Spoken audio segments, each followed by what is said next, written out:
mystère non résolu est celui de la mort de Jean-Paul I. Il a été trouvé mort après seulement 33 jours de pontificat et aucune autopsie n'a été réalisée sur son cadavre. En fait, le Vatican a été lié à la mafia et au crime organisé pendant plusieurs années.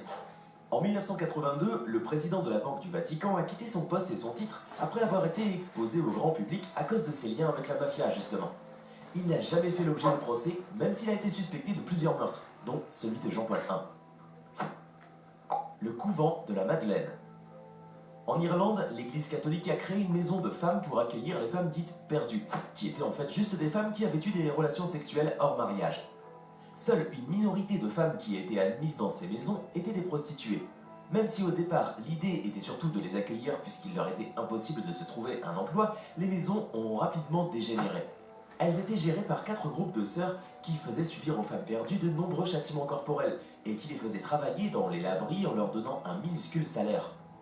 L'Église catholique ramassait la grande partie des profits du travail de ces femmes et quand ces pauvres femmes mouraient, elles étaient enterrées et leurs familles n'étaient pas contactées.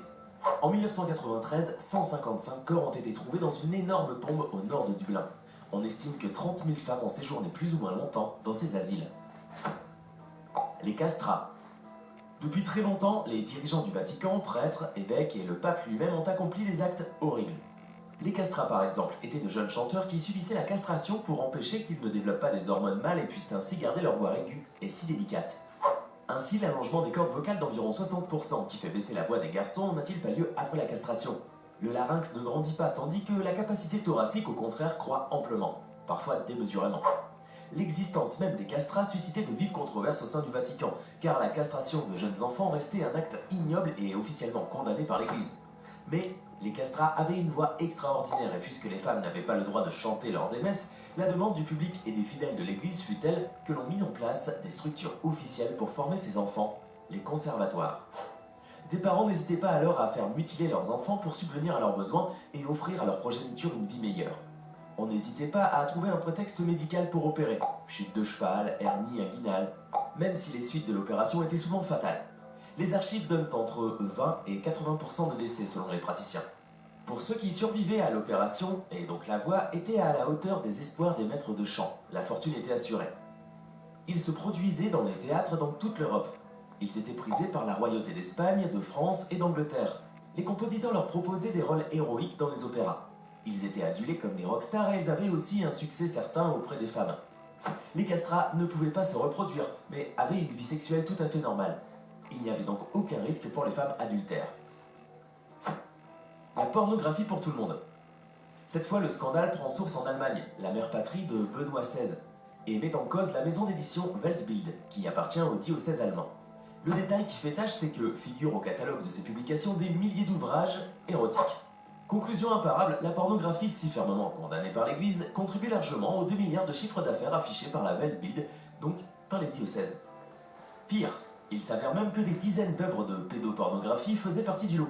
Le Vatican se retrouva donc rapidement impliqué dans un scandale d'exploitation et d'abus de mineurs, de pédophilie, de zoophilie, de nécrophilie et de toutes les pratiques sexuelles les plus horribles et les plus violentes que vous pouvez imaginer. Quand le monde découvrit les horreurs auxquelles avait pris part le Vatican, la sidération était telle que personne ne put y croire. C'est à ce moment-là qu'a choisi l'Église pour déclarer que ces ouvrages n'allaient plus jamais être distribués et qu'elle allait diligenter toutes les enquêtes nécessaires pour trouver les responsables.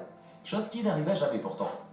Aujourd'hui, ce groupe d'édition, propriété du Vatican, reste l'un des plus grands créateurs et distributeurs de pornographie dans le monde. Leur mafia. Bien que cela paraisse incroyable, il y a de sérieuses rumeurs qui laisseraient entendre que le Vatican serait actuellement l'un des pays où le blanchiment d'argent est le plus pratiqué, dépassant même le Panama et les Bahamas. Cela signifie que l'argent provenant de différentes organisations criminelles est amené au Vatican afin d'être blanchi en échange d'une commission très juteuse que les catholiques gardent pour eux, évidemment. Comment est-il possible que personne ne fasse rien à cet égard? C'est très simple. Les dirigeants de l'Église catholique ont leur propre système bancaire, ce qui facilite grandement les choses. Donner pour nos pauvres. Profitent pour leur part de la confiance des millions de croyants pour continuer à s'enrichir, et même parfois commettre quelques crimes. Le tout en toute impunité. Dégénéré, oui, mais satanique? Pendant longtemps, la rumeur sur du satanisme à l'intérieur du Vatican a persisté. Mais ce que très peu de personnes savent, c'est qu'un prêtre important a un jour fait des confessions terrifiantes juste avant de mourir. Malachi Martin a affirmé que dans l'église de San Pablo, l'enceinte la plus importante du Vatican, était menée des rituels destinés à vénérer le diable. A priori, des manifestations horribles de démons se feraient pendant ces rituels, accompagnés de sacrifices d'humains ou d'animaux servant d'offrande au diable. Oui, vous avez bien entendu, il semblerait que le diable ait des adorateurs travaillant au sein même du Vatican. Les allégations de Malachi Martin n'ont cependant jamais été vérifiées. L'envoi d'enfants blancs à travers le monde pour assurer une majorité de blancs. Au XIXe siècle, l'Église a envoyé 150 000 enfants à travers le monde, Angleterre, Australie, Nouvelle-Zélande, etc., pour assurer que la race blanche se reproduise et devienne majoritaire partout. C'est le groupe Catholic Christian Brothers qui a eu cette idée. Les mêmes tenues que les protestants. Bien traités et servaient même d'esclaves. Ils travaillent le jour et se faisaient battre ou violer la nuit. La même doctrine trinitaire. La criminalité au Vatican. Tout le monde pense que visiter le Vatican est une expérience pleine de paix, d'harmonie et de sécurité. Toutefois, il faut cesser de se leurrer. Le Vatican est le pays le plus petit du monde, mais c'est également celui où on retrouve le plus de crimes par kilomètre carré. Oui, le Vatican aussi a son lot de voleurs, de racketteurs et d'arnaqueurs de touristes, et cela doit être en grande partie parce que ce pays catholique ne compte qu'un seul juge et 130 policiers pour tenter de gérer ordre et justice. Conscients de cette importante déficience, les petits criminels en ont profité pour en faire leur paradis. La criminalité dans la cité du Vatican est générée en conformité avec l'article 22 des accords du Latran entre le Saint-Siège et l'Italie, par lequel le gouvernement italien, lorsqu'il est recueilli par le Saint-Siège, engage les poursuites et la détention des suspects, aux frais du Vatican.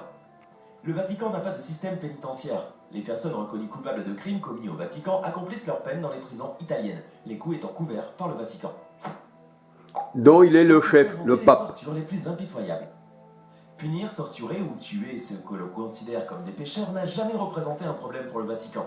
Ce n'est donc pas surprenant d'apprendre maintenant que les moyens de torture les plus horribles, les plus douloureux et les plus inhumains qui ont pu être utilisés furent créés par les plus hauts représentants de Dieu sur Terre. Depuis la simple jésuite franc-maçonnique. Le Vatican continue à pratiquer ces terribles méthodes de torture contre ceux qui osent remettre en question ou désobéir à leurs croyances. L'une des plus utilisées et de loin la plus impitoyable est la torture par l'eau. Cette technique consiste à attacher les mains et les pieds de la victime afin de la rendre complètement immobile, à lui couvrir le nez pour l'empêcher de respirer, puis à lui placer quelque chose dans la bouche afin de la garder ouverte et l'empêcher Ayez de l'amour les uns pour les autres, on reconnaît l'arbre à son fruit. Boire 8 litres d'eau sans s'arrêter. La sensation de noyade est tellement horrible que les victimes implorent d'être achevées. Si ces pauvres victimes avaient été exaucées, elles auraient échappé au supplice de mourir lentement d'une déchirure de l'estomac. La ville du sexe silencieux. Après de nombreuses années, l'une des terribles vérités qui se cache... Homosexuels, pédophiles, malheureusement, protestants, catholiques. n'était plus un secret. Des prêtres qui violent des enfants, c'est l'un des actes les plus répréhensibles et inhumains qui puissent exister. Le plus affligeant est que ces actes déplorables sont commis par les plus grands représentants de la foi dans le monde. Au Vatican, de nombreux prêtres n'ont pas de scrupules, et leur malfaisance est telle qu'ils semblent amener l'enfer sur terre. Pourquoi se gêneraient-ils? Puisque lorsqu'ils sont mis à jour, au lieu d'être dénoncés, expulsés et punis par la loi des humains, ils sont simplement transférés d'une paroisse à une autre. Ce qui est le plus malheureux dans tout ça, c'est que peu importe qu'ils continuent à commettre leurs crimes horribles et abjects envers d'autres enfants innocents. Un pape ne peut jamais aller en prison. Le souverain pontife jouit d'une immunité diplomatique, c'est-à-dire qu'il ne peut pas être traduit devant les tribunaux. En effet, C'est eux qui font la loi, alors ils la font pour eux. Ayant la plus haute immunité diplomatique, le pape ne peut donc être jugé devant aucun tribunal au monde. Et il jugé par le Seigneur aussi. Hein. Jamais il ne mettra les pieds dans un tribunal ou même dans une prison. La figure du pape est tellement intouchable qu'il ne peut être arrêté ni même contrôlé. Il ne pourra pas non plus jamais être mis en examen pour répondre de ses actes.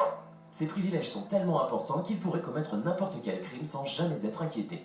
Certains trouvent même qu'il est totalement aberrant que celui-ci se fait appeler le plus grand représentant. Le Seigneur n'a jamais eu de tenue comme ça. Hein. C'est la coiffe, c'est la figure d'un poisson.